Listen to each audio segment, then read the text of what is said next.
Thank you so much, KY. Just a quick indication that you can hear me okay and see me okay. Great. Thank you so much. KY is a dear friend and a dear brother, and serves on the RZIM board of Hong Kong. And so we are so blessed to be journeying with him. And it was a real blessing to get this invitation, KY. So thank you for that kind introduction and for continuing to journey with us and be part of our RZIM family as you are. It's such a privilege to be speaking to you all. I'm really proud to be part of this series. I love that you got to hear from Dr. Andrew Loke at the previous talk. Andrew, by coincidence, is actually one of the last people that I had a coffee with here in Singapore before we went into lockdown. And so he's a great speaker, a very gifted thinker, and a great man of God. So those of you who came along to that talk, I hope you enjoyed that. And always a very, very large, humbling privilege to speak before the great Oz Guinness, who's a dear colleague and friend of mine through RZIM, and also happens to be one of my mentors as well. So just to echo KY's encouragement to not miss out on that Carpe Diem talk. It's an amazing book, it's an amazing talk, and Oz is an amazing guy. So please do get along to that. But thank you for having me. Another welcome from me to all of you. A very special welcome to those of you who are joining us who would perhaps not call yourselves Christian, or who might be struggling with your faith. This talk is for everyone, and this series is for everyone, but I just wanted to give a special welcome to you. I'm so glad you're here, and I hope this is helpful for you, and that if your heart and your mind is open, I'm very confident that God will speak to you. It's a very important question, this question of the arrogance and exclusivity of Christianity. And when you think about it, all truth claims are arrogant and exclusive. Anyone that says anything about anything is on some level making claim to an exclusive truth. Even the person that says there's no such thing as truth is making an exclusive truth claim. So how do we approach the Christian message in this context? Why this Jesus amongst other gods? Why Jesus and the Christian claims? Isn't it a bit arrogant and exclusive for Christians to claim that we have the only truth? There's a movie that's a little bit old now. It's called The Martian. Some of you may have seen it. It's got Matt Damon in it. I think it's from around 2015 or 16. And the movie The Martian tells the story of humankind's first manned mission to Mars. And the opening sequence of the movie depicts the Martian space station. And there's about 5 astronauts there. And there is an industrial accident at the space station during the opening credits of the movie.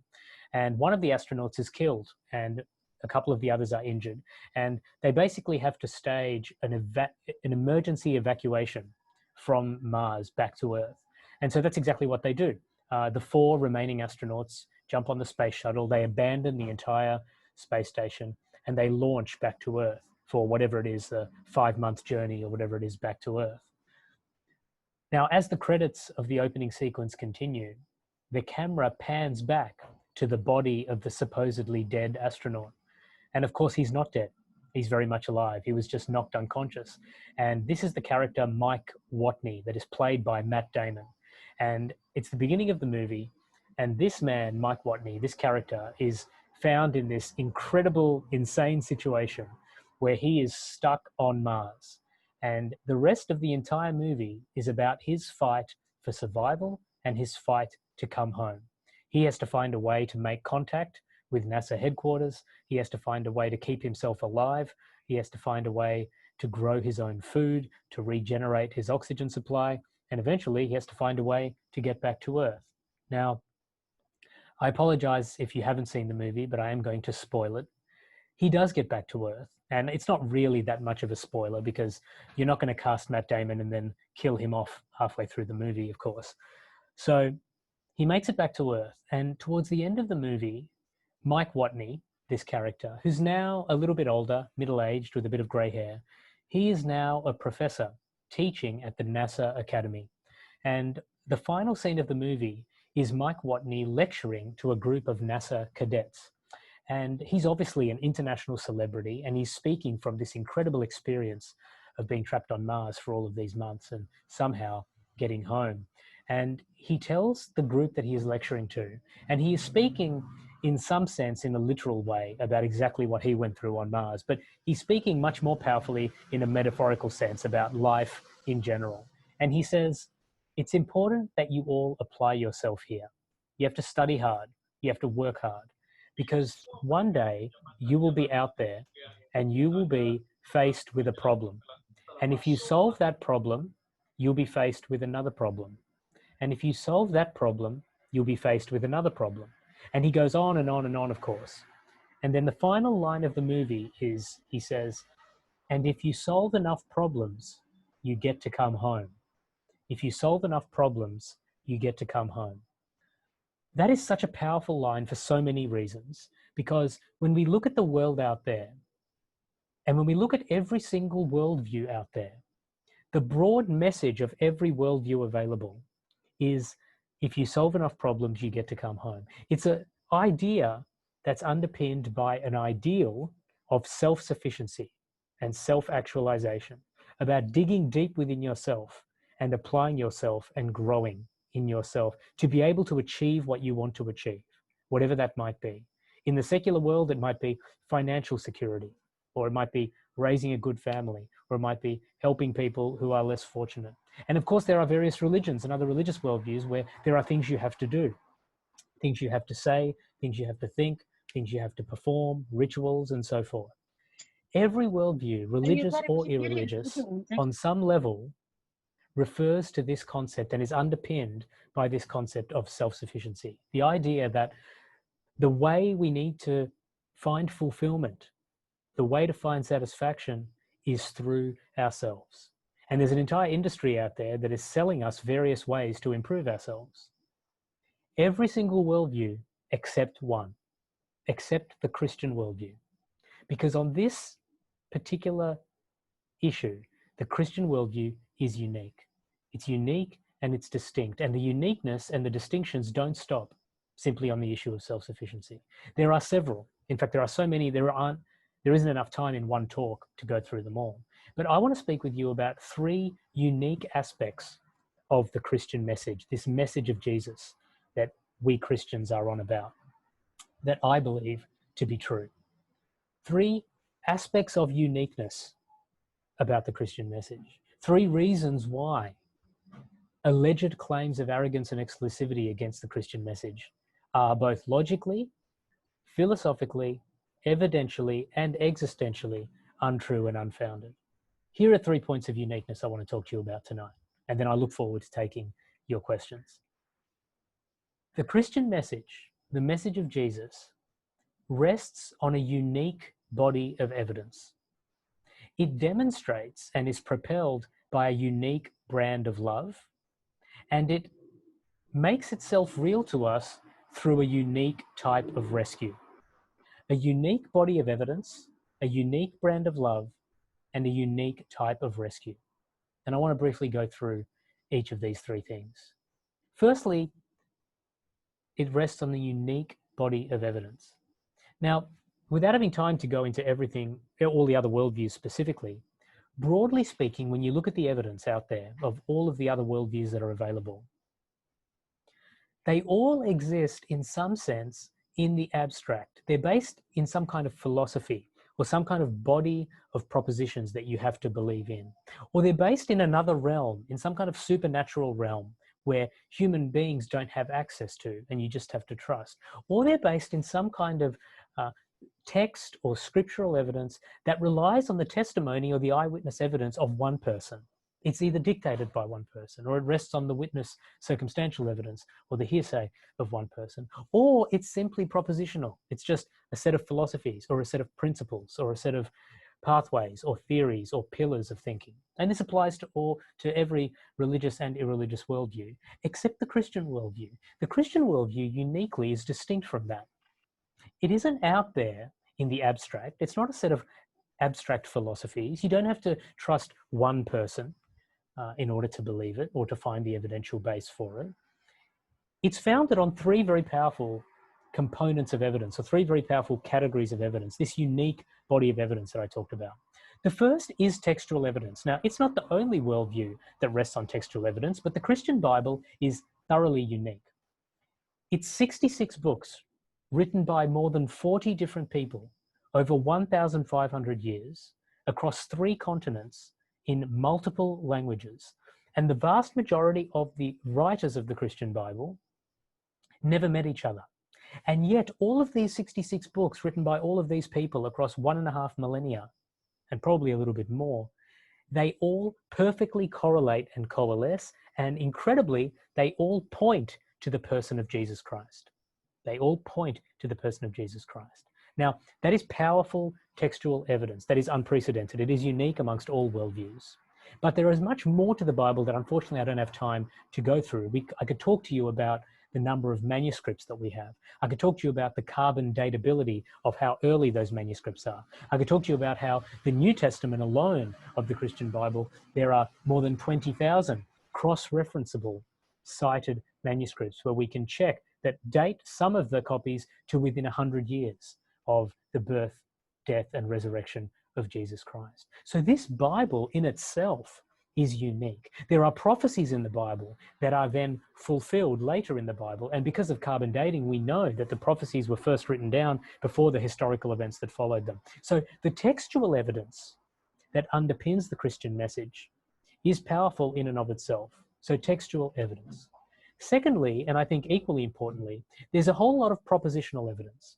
And the propositional evidence for Christianity exists in pretty much every academic discipline and personal experiential discipline that you can think of. So there is anthropological evidence, there is psychological evidence, there is sociological evidence, there is archaeological evidence, there is cosmological evidence, there is biological evidence, there is philosophical evidence, there is experiential evidence, there is anecdotal evidence.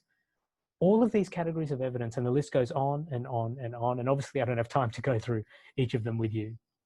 But that's why the team that I work for, that Oz also sits on, and a number of our speaking team across the world, there's about 85 of us now that speak on these issues. We have resources if you'd like to log on to our website. And these are the types of evidences that we provide content on. All of the different categories of propositional evidence. So we have textual evidence in the Christian Bible.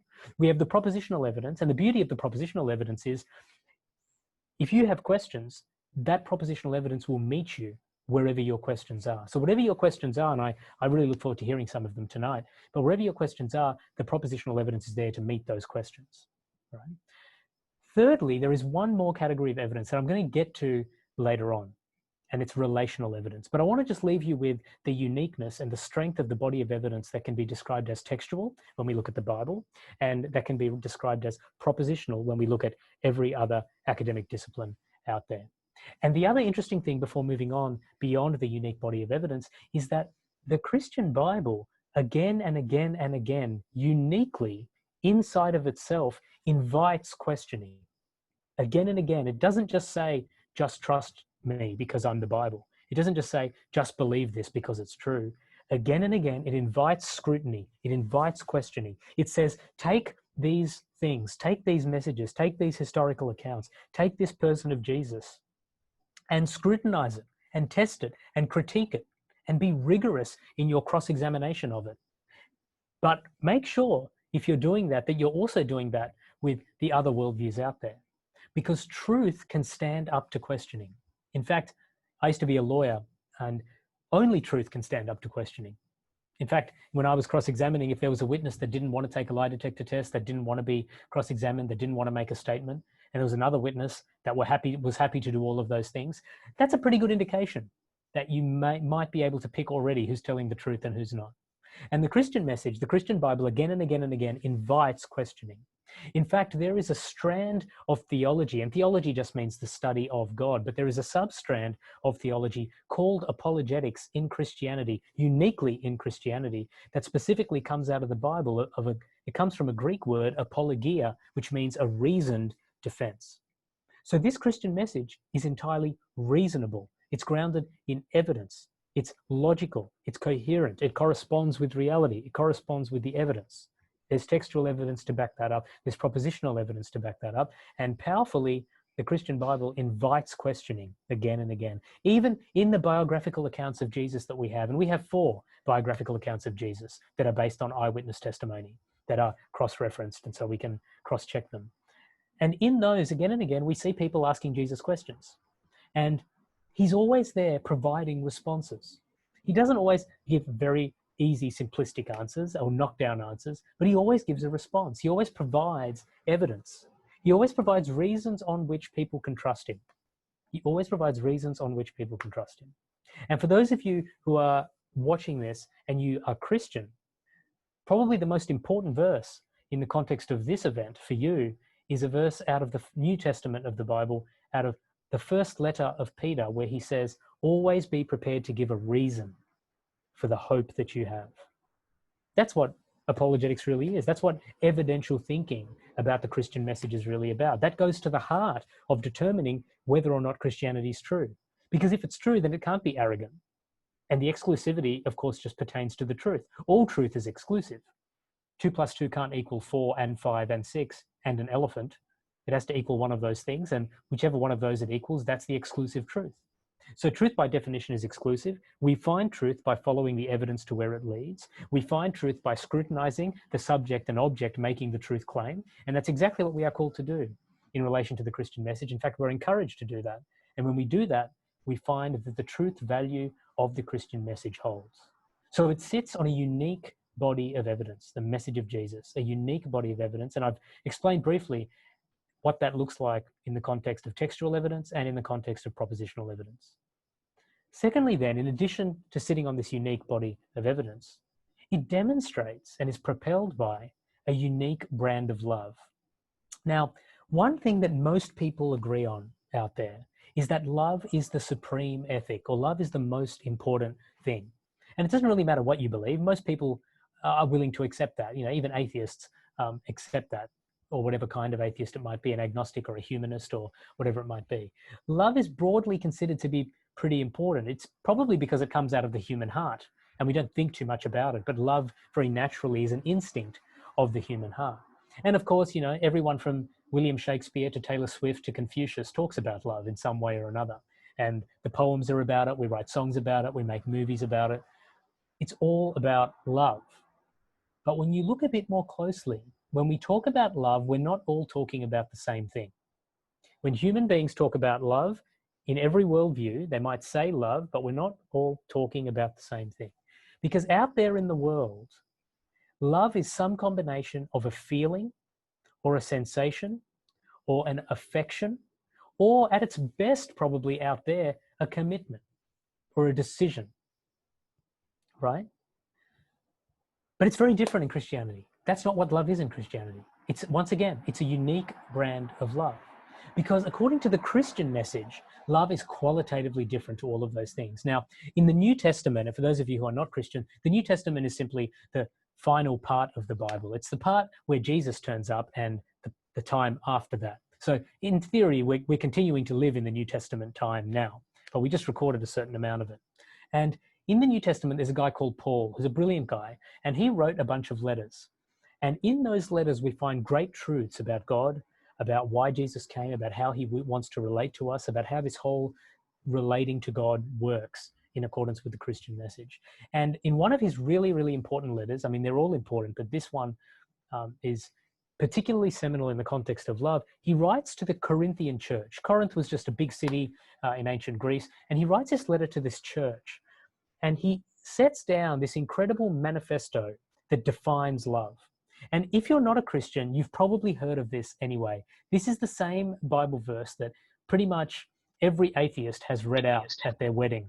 This is the verse that says, love is patient, love is kind, it doesn't anger, it doesn't boast, etc., etc. Now, we put that verse from 1 Corinthians in our wedding speeches. We put it in our in our wedding liturgies. We put it in plaques and stick it on our wall. We put it in poems. We put it on our screensavers.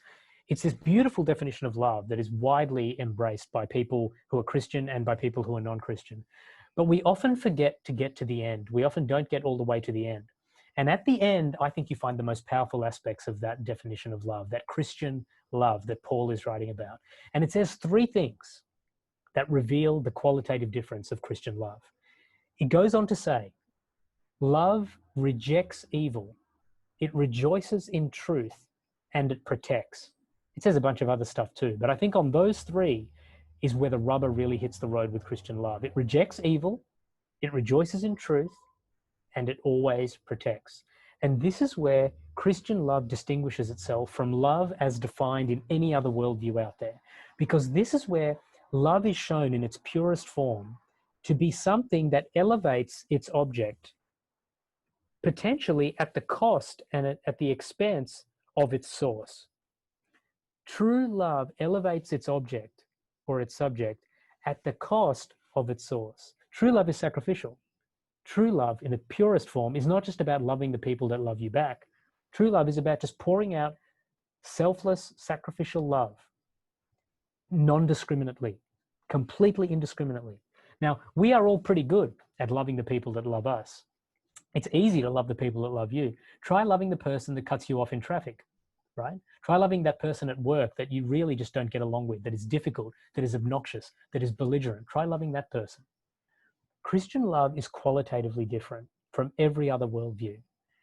Confucius is a good example because when you look at the brand of love that Jesus was talking about, if you look throughout human history, Confucius actually got the closest, but even he was so far from Christian love. It's incredible. He said, and I'm translating, of course, but defining and encapsulating the Confucian brand of love, he effectively said, don't do things to other people that you don't want done to you. Don't do things to other people that you don't want done to you. And that's not bad. That's pretty good. You could actually build a reasonably cohesive society on that. You know, as a former political advisor, that's not a bad basis for public policy. Don't do things to other people that you don't want done to you. But that doesn't go anywhere near as far as when Jesus says, love your enemies. Give for those who don't give to you. Love the people that hate you. Love the people that hate you. And that's exactly what Jesus himself did. Jesus Christ, when he was being killed for you and me, he was loving the people who were killing him while they were killing him. He was loving the people who were killing him while they were killing him. There's a famous story that Billy Graham writes about in his biography where he is meeting with President Dwight Eisenhower at the White House. And this is when Billy Graham was really becoming a big deal and he was pulling huge crowds. And he was about to do one of his big crusades, one of his big rallies in New York City. And he met with President Eisenhower and they had a cup of coffee and they chatted and they probably prayed together. And on his way out, the president smiled at him and said, Billy, I hope your crusade goes well, because wouldn't it be great if we all just learned to love each other again? And Billy Graham smiled and he said, yes, Mr. President, it would. But we can only love in the purest sense if our hearts have first been transformed by the love of Jesus Christ. We can only love in the purest sense if our hearts have first been transformed by the love of Jesus Christ. What was he getting at? He was getting at the point that in our own strength, human beings are capable of love, but not the purest kind of love. For us to exercise the purest form of love, we need first to have our hearts touched and our hearts open and our hearts in connection with the person of Jesus Christ. The love that we need to deal with the brokenness of our world and to deal with the brokenness of ourselves, that love, we are not capable of generating it ourselves. It's not quantitatively different, it's qualitatively different. So when the Black Eyed Peas and Taylor Swift write songs saying, we just need more love, where is the love? When the Beatles say, all you need is love, they're only half right. We do need love, but it's not the quantity of love that we need. It's the quality that we need. And humankind, we have proved ourselves again and again and again incapable of generating the type of pure love that we need. That's why in the 20th century alone, we killed more of each other than in all 19 centuries put together. That's why today 18,000 children are going to die or have died already because of a lack of food and clean water. That's why even though we have more than enough resources to eradicate so much disease, to eradicate so much hunger and poverty and starvation, we have built institutions and systems for ourselves in which billions and billions of people continue to suffer in structural and systemic ways.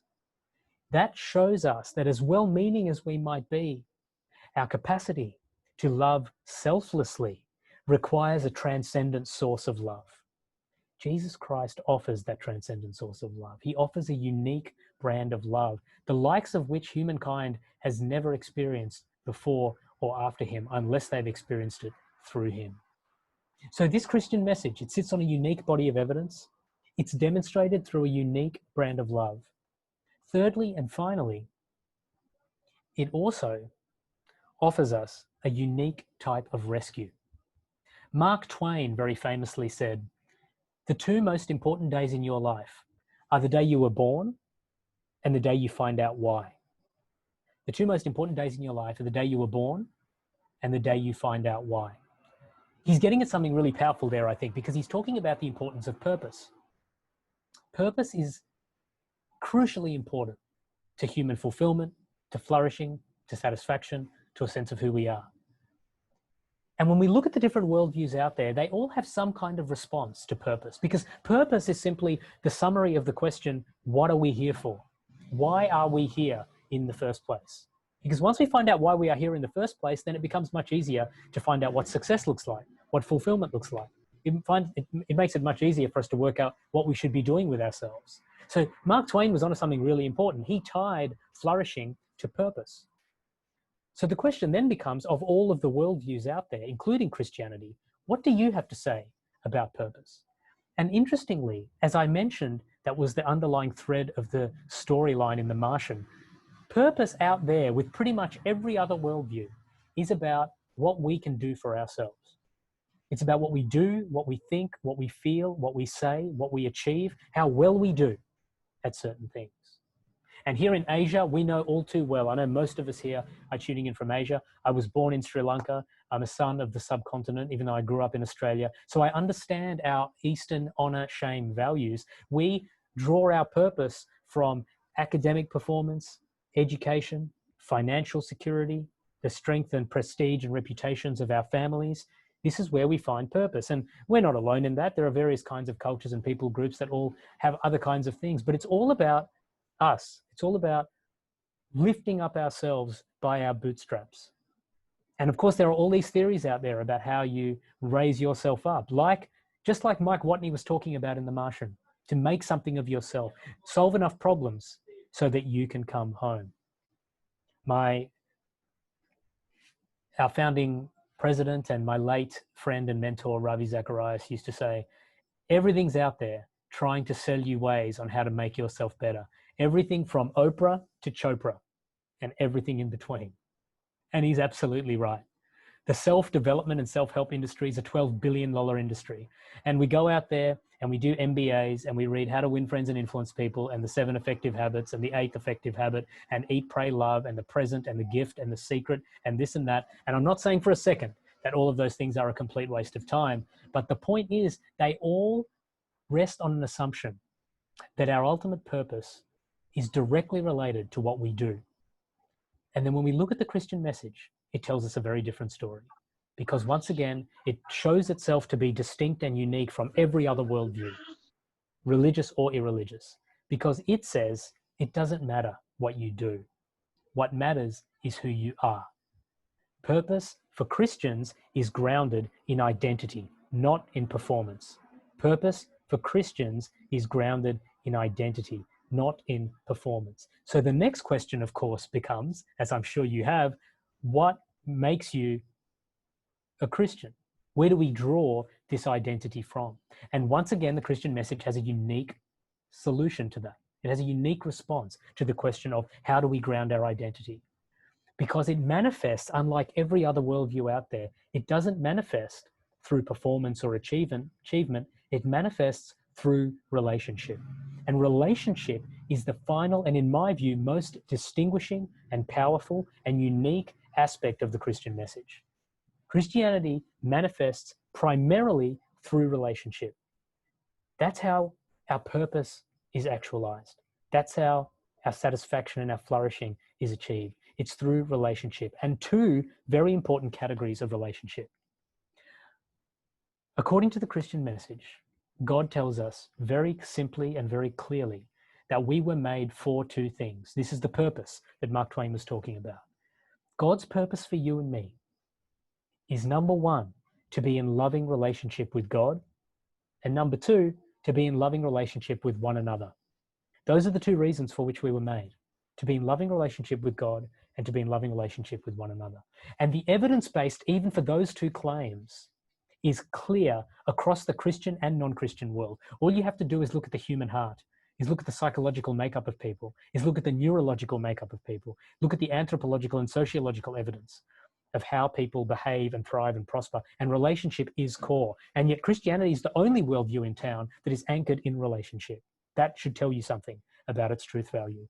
Two categories of relationship: loving relationship with God and loving relationship with one another. How do we bring about those right relationships in both categories? Once again, it's not through achievement or purpose, it's through grace, a gift from God to us. He actually gifts us with loving relationship with him. This is a God who didn't throw down theories or philosophies or rituals or things that we needed to do. He said, I'm more interested in who you are in relationship with me. And so he actually stepped down into our world, into our suffering, into our struggles. He literally stepped down into the world as a person. He took all of the brokenness and suffering and struggle onto himself. And he went to a cross and he died and did away with everything, defeated it all, defeated death itself. And now he offers you two incredible things. He offers you comfort and strength and identity and freedom and forgiveness in this life now through right relationship with him. And he also offers you that supernatural love I was talking about, that unique brand of love that you now get to pour out on those around you. That unique brand of love that isn't just about not doing bad things to people. It's about going out there and actively, proactively loving the people that hate you, including loving the people that love you. So these two categories of relationship, even then it's not about performance. God gifts us with what we need to make these two categories of relationship happen and thrive and prosper. Loving relationship with God and loving relationship with one another. So when we look at how that happens, the fact that it's done by God for us, it's through nothing that we do for ourselves, we see that this relationship, this relational gift that we are given, is actually not a religion in many respects. It's a rescue. Christianity is actually a rescue. It's a rescue that's anchored in relationship. It's a rescue that's born out in relationship with God, that is then poured out through loving relationship with other people. And that is utterly, utterly unprecedented and unique. You don't see that in any other worldview. This idea of grace, unwarranted, unmerited favor. Not that we are worthless, but that we are unworthy of relationship with God, and yet we are so priceless to him that he came down into the world himself and died just so we would have the opportunity for a loving relationship with him. The cross of Jesus Christ is the greatest rescue mission in human history. And it didn't happen somewhere abstract that we just have to trust that it happened. It happened literally in human history. We can test for it. We can scrutinize it, as I've already mentioned. There is the textual evidence. There is the propositional evidence. But finally, and most importantly, there is the relational evidence. The evidence of people who are actually walking with Jesus right now. Many of whom are on this call. Some of whom might have invited you, if you're not a Christian, to join this call. There might be Christians in your life. They are in relationship with this God of whom I'm speaking. So I encourage you to talk to them, because that's an important source of evidence. It's not the only source of evidence, but the relational evidence for me experientially is so powerful, because relational truth is always more powerful than propositional truth. I think propositional truth is equally important from an evidence perspective, but relational truth is lived out literally every day. I can tell you a lot about my wife, and a few of you, I can see familiar names here. A few of you have met my wife, Fiona. I could show you my wedding ring. I could show you her driver's license or her passport. I could show you her photo. But the best way for you to know that she even exists is for me to just introduce you to her. So it is with the person of Jesus Christ. If textual evidence is what you need, it's right there. If propositional evidence is what you need, it's right there.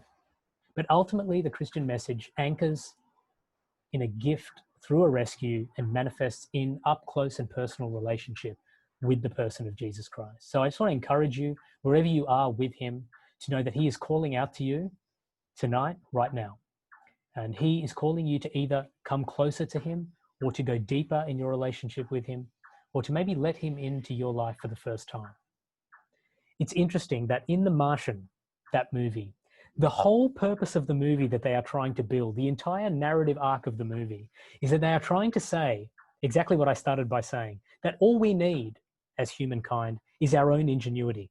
All we need is our own effort. All we need is to try hard, to study hard, innovation, engineering, science, industry, ingenuity, creativity. That's all we need. And admittedly, for a lot of the movie, Matt Damon's character does a lot of those things. He does some incredible things in that movie. He grows his food, he regenerates his oxygen supply, and so forth. But in the end, do you know how he gets home? He's rescued. They have to come back and get him. He's rescued. Even in the world of fiction, when we are trying to invent a story where humankind has the strength that it needs within itself to save itself, even in a movie grounded in fiction, we can't make it work. Even in a movie like that, he still has to get rescued. So it is with you and me. I need rescue, you need rescue. And the God who loves you and the God who loves me, he knew that. And so he came to rescue us. It's not arrogant. It's not exclusive because it's open to everyone. This love of God, this offer of loving relationship with God, this offer that gives us a unique body of evidence on which to trust, textual, propositional, and relational, that offers us access to experience this unique brand of love that we then get to permeate out into the world. And this incredible offer of the two most important types of relationship for which we were made: loving relationship with God and loving relationship with one another. Thanks so much for listening and for giving me a hearing. I look forward to taking your questions. There you go, Max. How can a God reject someone who has done good his entire life through helping others? Is that fair? Look, thank you for the honesty of that question. It's a question that I certainly had at one point and that I struggled with. There was a great Christian thinker, and I never met him, but by all accounts, a lovely, lovely man. A couple of my mentors knew him very well, named John Stott. He lived in the United Kingdom, and he wrote a very powerful book called The Cross of Christ. I encourage you all to read it, whether you're Christian or not. It really unpacks the beauty of who Jesus is on the cross. But he very powerfully writes in that book, all human problems come from one of two mistakes. We either overestimate ourselves or we underestimate God. And while I understand where this question is coming from, with respect, this question does both of those things. It severely overestimates ourselves and it severely underestimates God. So the first thing to remember is that God doesn't reject anyone. God doesn't reject anyone. God is the one that stepped into the world as a person, gave of himself, suffered for us, died for us while we were still in rejection of him, so that we could have the opportunity, so that he could make a path for us to be in right relationship with him, which is the purpose for which he made us in the first place. He loves us so much, and he also wants us in authentic relationship with him so much that relationship that he wants with you, he wants it to be real. He wants it to be authentic. And so he gives us the dignity of choosing that relationship or not. On some level, he gives us the choice as to whether to reject him or to accept him. And all he does is he honors our choice. That's all he does. So if we accept him and want to step into that relationship with him, as I've been talking about and encouraging you to do, then we get to spend eternity with him. If we reject him, then he just honors that choice. So he doesn't send anyone anywhere. He doesn't reject anyone. The more important question is, how could a person made by God, in the image of God, infinitely and unconditionally loved by God, given life itself by God, offered eternity and joy and hope and flourishing and fulfillment by God, how could you or I reject that kind of a God who gives all of himself? That's the deeper question.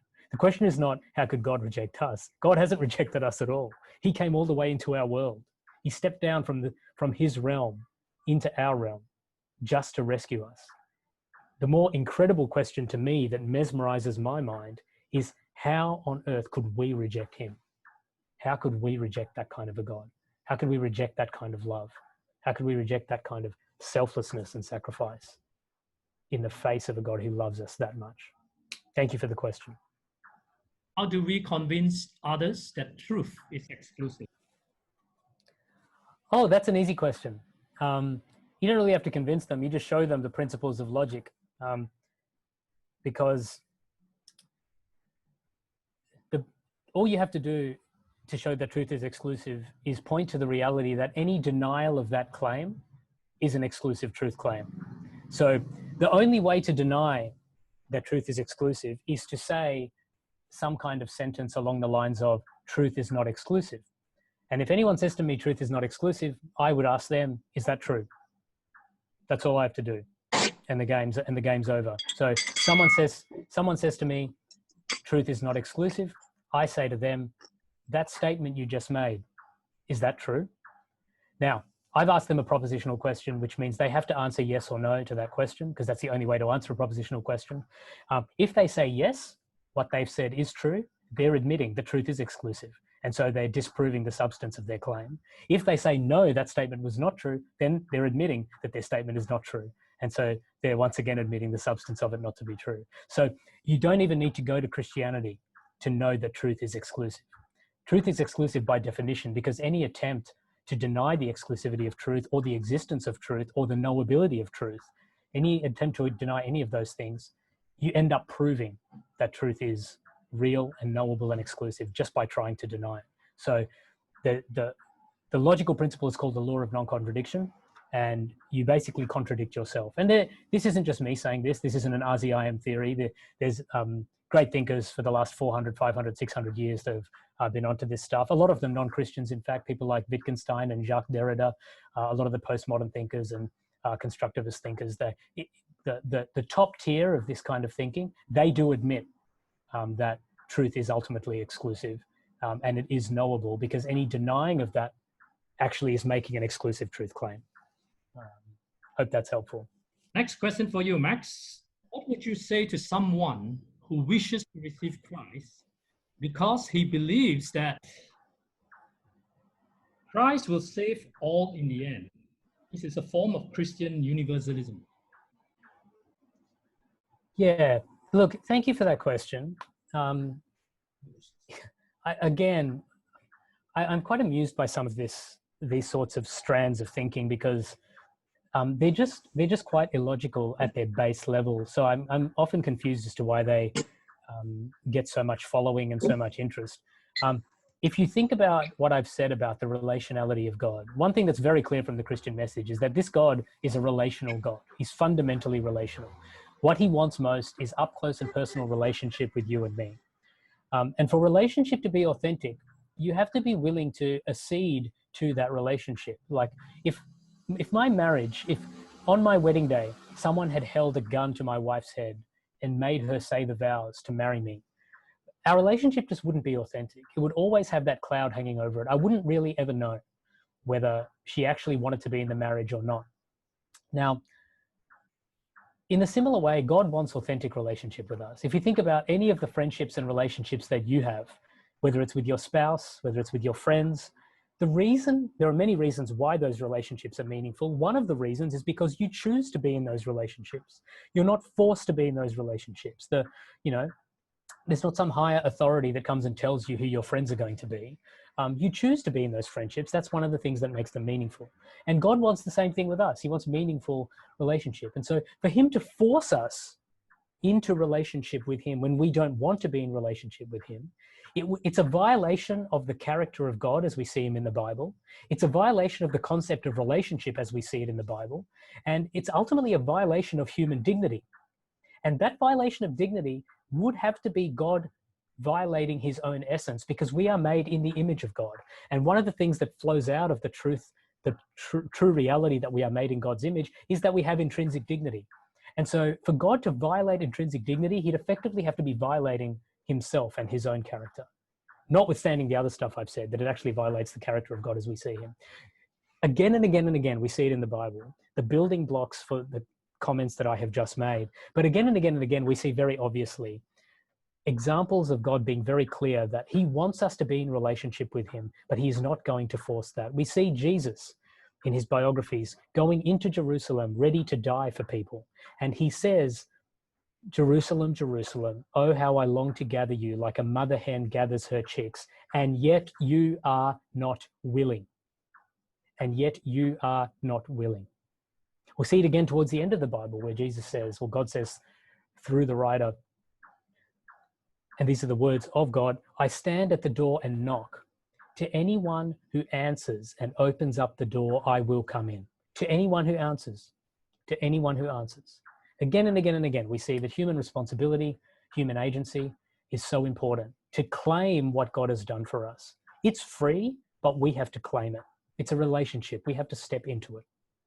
Just like a gift, you have to receive the gift. Otherwise, you don't have it. Thanks for the question. That's why, just to summarize, to be clear, universalism there's no biblical basis. Thank you. Thank you, Max. Next question for you. How to explain the kind of love that demonstrated by Jesus to non-believer? I found it very difficult. I just lost the question in a minute. I found it very difficult to explain to them because they just do not think that we can receive it freely without doing anything. Yeah, it's a really good question. I've just got two suggestions, and I'm sure there are plenty of other suggestions to this question, to answer this question. One is a great way of doing it is to show them. This love actually works best when you show it rather than talk about it. So I just encourage you, to the extent that you have non-Christians in your life, we are called as Christians to be pouring out the love of Jesus on people constantly, all of the time, just giving of ourselves. It should be a countercultural, sacrificial, selfless, costly brand of love that Christians exercise with their friends, with their family members, with their work colleagues. And it should be so ridiculously obvious because it's such crazy, crazy love. So one way is to show it. The other way, I think, which is really important too, is, if you are friends, if the strength of the relationship is sufficient, maybe offer to just talk through and read through one of the biographies of Jesus with your friend. Maybe just offer to buy them, 5 meals over 5 weeks or 5 meals over 5 months, and just read through the book of John, the Gospel of Mark, so they can actually meet this Jesus himself. He will just walk off the page, and to actually see him in full flight, just reacting how he reacts and treating people with the kind of love that he does, culminating, of course, in giving of himself, his entire life for us. I think that kind of demonstrates that love. So I think those are just two suggestions. Try and help them experience it by showing them yourself, because you have access to it if you're walking with Jesus. And secondly, maybe just walk with them through a biographical account of Jesus actually living that love out in the Bible. Thank you, Max. Great answer. Next question for you. Why did God have to go through the trouble of creating us and then rescuing us? Why not just not create human beings at all? Does Christianity have an answer to that? Yeah, great question. Great question. I got to say, a lot of the times when I look at how messed up the world is, and when I look at how messed up I am, I ask God that question sometimes. The Bible doesn't provide a conclusive deductive answer, but it's pretty clear and pretty obvious why he did. Well, the short answer to the first part of the question is, of course he didn't need to. Of course he didn't need to. But I think the answer to the question is, he did it out of love. He did it out of love. Because he preferred a world with you in it than no world at all. That's why he did it. Thank you. Question, the next one. If God is all-knowing, wouldn't that mean that from the day I was born, God knows whether I'm going to hell or heaven? Are we all predestined already from the start, or do we have the free will? Yeah, look, this is a really good question, and there are lots and lots of Christians who disagree with each other on this question. So I'm not going to pretend to give a conclusive answer, except to say that there are lots of different views. The most important thing to remember about this question is that it relates to the mind of God, and that's not something for which we are responsible. I think it's good to learn as much as we can about that, but we are called to faithfulness and to relationship with God, and to understand what we can and trust him with the rest. And so, again, going back to John Stott, right? We don't want to overestimate ourselves. We don't want to underestimate God, but we do need to understand that if God is who he says he is, then there are necessarily going to be things that we don't understand. not just because he hasn't told us, but because we don't have the cognitive capacity to understand. So I'm not putting you down, but if you think about the difference between you and my 2-year-old son, the reason that my 2-year-old son wouldn't understand complex multivariate calculus if I explained it to him, it's not because I don't love him. It's not because he's an idiot.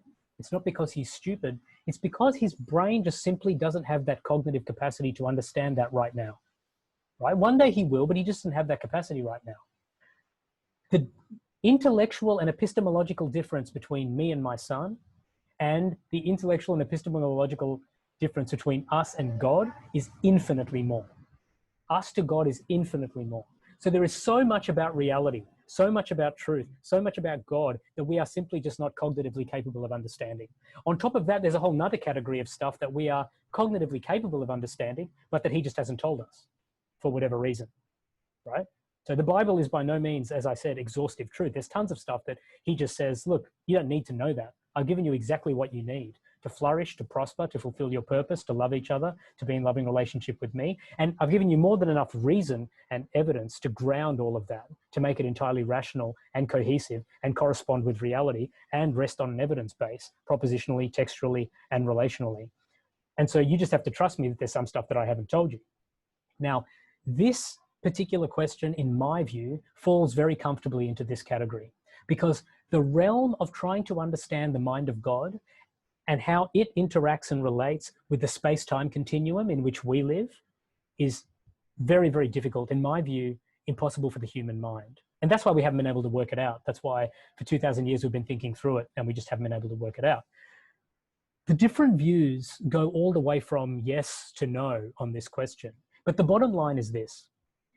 What we know for sure is that God is all-powerful and all-sovereign. But we also know that he doesn't use all of his power and all of his sovereignty all of the time. We know that because if he's all-sovereign and all-powerful, which we know he is, otherwise he wouldn't be God, then he could control everything whenever he wanted. But we know that things happen that God doesn't like, right? A lot of things happen that God doesn't like. There's evidence of it in the Bible. The fact that sin exists in any way in the world, we know God doesn't like sin, yet it exists. What does that tell us? It tells us that God is not using all of his power all of the time. He holds back. He holds back because he loves us. He holds back to maintain and honor our dignity. He holds back because he wants authentic relationship. He holds back because he wants us to grow. He holds back because he wants us to trust him more. He holds back because he wants us to grow deeper with each other. He holds back because he wants us to grow deeper in him. He has all these reasons and many others that we don't even know about that he holds back. And so in the Bible and in life, we see the data is very clear that human responsibility is real and human choice is real. At the same time, God's sovereignty is real. And God's all-encompassing power and knowledge is real as well. And that is, in some sense, some kind of a tension. It's not a contradiction, but it's just a tension. It would be a contradiction if God's power was, if the Bible said that God was using all of his power all of the time, and human beings were using all of their freedom all of the time. But the Bible never says that. The Bible says very clearly that there isn't a space for human responsibility and personal choice, and there is a space for God's sovereignty and his all-powerful nature and all-knowing nature. So it's completely non-contradictory.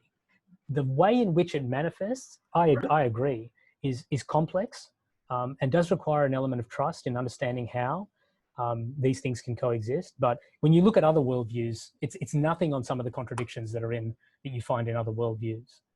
It is a debate and it's interesting to speculate on. My personal view is that on some level, human choice has to matter. Otherwise, we wouldn't be moral agents. But I entirely believe that God is all-powerful and all-sovereign and all-knowing. But the sovereignty of God and the freedom of humankind are both pretty clear, in Scripture. So the question is, what are you going to do? That's the question.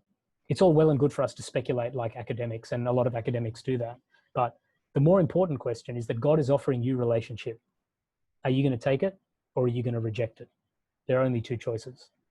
And C.S. Lewis very powerfully said, there are only two kinds of people in the end. People that say to God, your will be done, or people that reject God. And then God says, okay, then your will be done. And at that point, that's all that matters.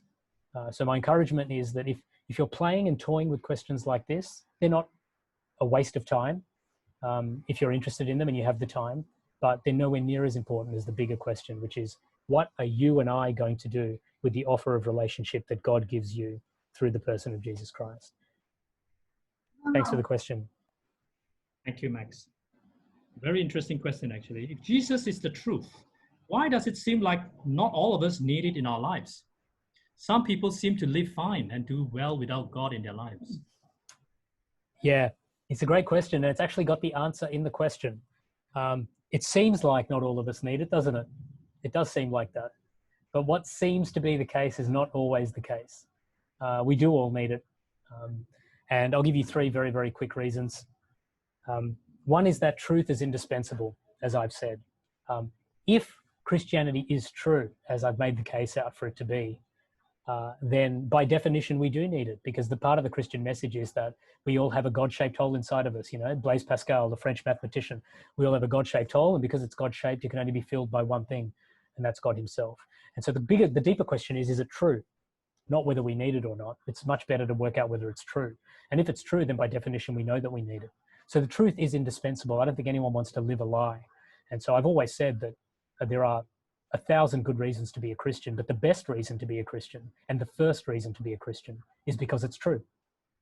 So the truth is indispensable. Secondly, suffering is unavoidable. These people who seem not to need it, there are times when they do need it, or there are times when they will need it. Suffering is completely ubiquitous. There's a great novel by Marilyn Robinson called Gilead. She won a Pulitzer Prize for that novel. And in that novel, she has a very powerful line. She says, there are two realities that plague all of us: my insufficiency to the world and the world's insufficiency to me. Doesn't matter how well things are going. There's always something out there that's not quite right with the world. It doesn't matter how good I feel. There's always something deep down that I know is not quite right with me. There's the brokenness of us and the brokenness of the world and the suffering that is everywhere calls for redemption. It calls for hope. It calls for comfort. It calls for a response. And the person of Jesus Christ offers a response to all of those things. So the truth is indispensable. Suffering is unavoidable. Thirdly and finally, happiness is not enough. The kind of subtitle to this question would be, why bother with God if I'm happy? But happiness is not why you were made. You were made for something far greater than happiness. You were made for joy. You were made for flourishing. You were made for prosperity. You were made for an eternal future in loving relationship with your Creator. You were made for a supernatural kind of love that you and I are not capable of generating in our own strength. So you might think things are fine, and you might say, I'm happy without God. But whatever you've got without God, if you allow God into your life, if you step into that relationship with Jesus, it will get infinitely better. Whatever you've got and made for yourself, he's got something far better for you. The truth is indispensable, suffering is unavoidable, and happiness is not enough. Thank you. Thank you very much, Max, for that excellent answer. Final question for you. Nothing like a question about the age of the world. So according to the Bible, the world is around 6,000 years old. But there are scientists doing carbon dating suggest that this world is older. Why is that so? Thank you for the question. Actually, in the Bible, it never says that the world is 6,000 years old. You could interpret the Bible to make a case that the world is 6,000 years old. You could also interpret it to make a case that the world is 8,000 or 10,000, or for that matter, 150 million years old. The Bible is not a science textbook. It makes no geological claims. It makes no claims in the realms of physics or quantum physics or cosmology or the atmospheric sciences. And so if you try to read the Bible in that context, you will be both confused and disappointed because it's not meant to be like that. In the same way that if you try to learn algebra from Shakespeare or you try to make a really good chicken biryani, reading Charles Dickens, you're going to be disappointed. So it's important to read the Bible for what it is. The Bible is an account, a historical account of a series of genres of communications essentially between God and humankind, written through, like I said, 40 different authors over 1,500 years. Now, in that account, it does include the creation accounts. And I should say again that there are lots of Christians that disagree with this.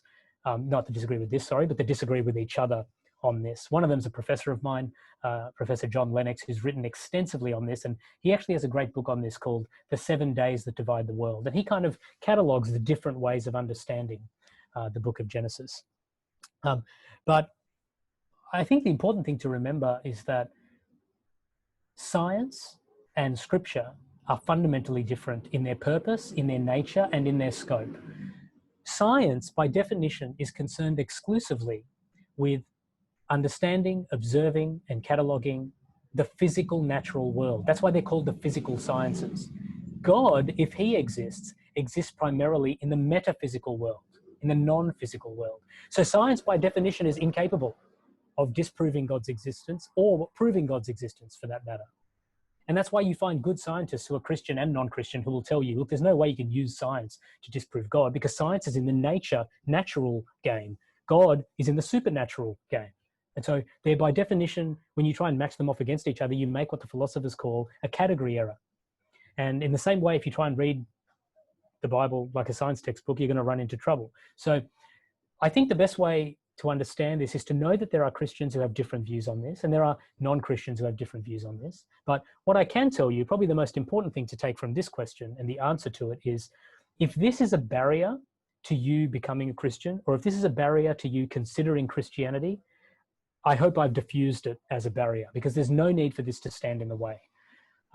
Some of the best scientists in the world are Christian. In fact, in a University of Washington study that catalogued and investigated the lives of the 52 most prominent and influential scientists that were part of the Copernican scientific revolution, 48 out of 52 were followers of Jesus, beginning with and including Copernicus himself.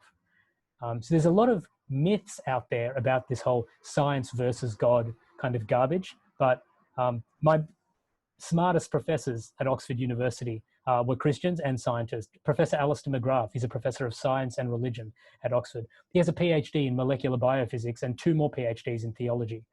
John Lennox, professor of pure mathematics. He teaches at the Said Business School at the University of Oxford and teaches for us at the Oxford Centre for Christian Apologetics.